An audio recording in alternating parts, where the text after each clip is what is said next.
ಬಳ್ಳಾರಿಯ ಬ್ಯಾನರ್ ವಿಚಾರಕ್ಕೆ ಘರ್ಷಣೆ ಫೈರಿಂಗ್ ಪ್ರಕರಣಕ್ಕೆ ತಿರುವು ಸಿಗ್ತಾ ಇದೆ. ಅಲ್ಲಿ TV5ನಲ್ಲಿ ಬ್ಯಾನರ್ ಗಲಾಟೆಯ ಆರಂಭದ ಎಕ್ಸ್ಕ್ಲೂಸಿವ್ ದೃಶ್ಯ ನಿಮಗಿದೆ.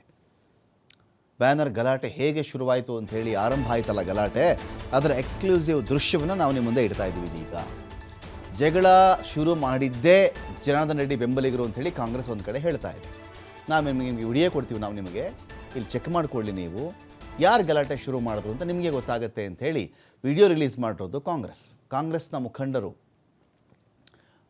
ಒಂದು ಬ್ಯಾನರನ್ನು ಹಾಕಿದ್ರಲ್ಲಿ ಅದನ್ನು ಬೇಕು ಅಂತಾನೆ ರೆಡ್ಡಿ ಬೆಂಬಲಿಗರು ಹರಿದು ಹಾಕಿಬಿಟ್ರು. ಜನಾರ್ದನ್ ರೆಡ್ಡಿ ಮನೆ ಕಾಂಪೌಂಡನ್ನು ಬಿಟ್ಟುಬಿಟ್ಟು ಹೊರಗಡೆನೇ ನಾವು ಬ್ಯಾನರನ್ನು ಕಟ್ಟಿದ್ದದ್ದು. ಸೊ ಇದನ್ನು ಅವ್ರು ಸಹಿಸಿಕೊಳ್ಳದೆ ಬಂದು ಅಲ್ಲಿ ಕಿತ್ತಾಟ ಮಾಡಿದ್ರು, ಕಿರಿಕಿರಿ ಮಾಡಿದ್ರು. ಜನಾರ್ದನ್ ರೆಡ್ಡಿ ಮನೆ ಪಕ್ಕದ ಹೆದ್ದಾರಿಯಲ್ಲಿ ಹಾಕಿದ್ದಂಥ ಬ್ಯಾನರು ಜನಾರ್ದನ್ ರೆಡ್ಡಿ ಮನೆಗೂ ಹಾಕಿರಲಿಲ್ಲ, ಅವ್ರಿಗೆ ತೊಂದರೆ ಕೂಡ ಆಗ್ತಾ ಇರಲಿಲ್ಲ.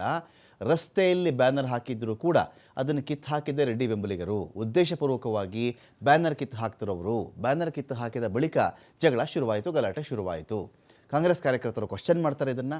ಮತ್ತೆ ಅದೇ ಜಾಗದಲ್ಲಿ ಬ್ಯಾನರ್ ಅಳವಡಿಸ್ತೀವಿ ಅಂತ ಕಾಂಗ್ರೆಸ್ ಕಾರ್ಯಕರ್ತರು ಮುಂದಾಗ್ತಾರೆ. ಬಳಿಕ ಎರಡೂ ಕಡೆಯಿಂದ ಸಾವಿರಾರು ಜನ ಸೇರಿ ಗಲಭೆ ಆಯಿತು, ಫೈರಿಂಗ್ ಕೂಡ ಆಯಿತು ಅಂತ ಹೇಳಿ ಈ ವಿಡಿಯೋ ರಿಲೀಸ್ ಮಾಡಿ ಕಾಂಗ್ರೆಸ್ ಕಾರ್ಯಕರ್ತರು ಹೇಳ್ತಾ ಇದ್ದಾರೆ.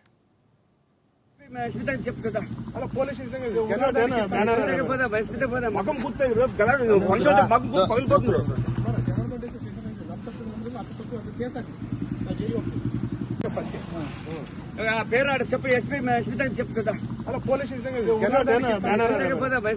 ముఖం గుర్తు మనుషులు పగిలిపోతున్నారు.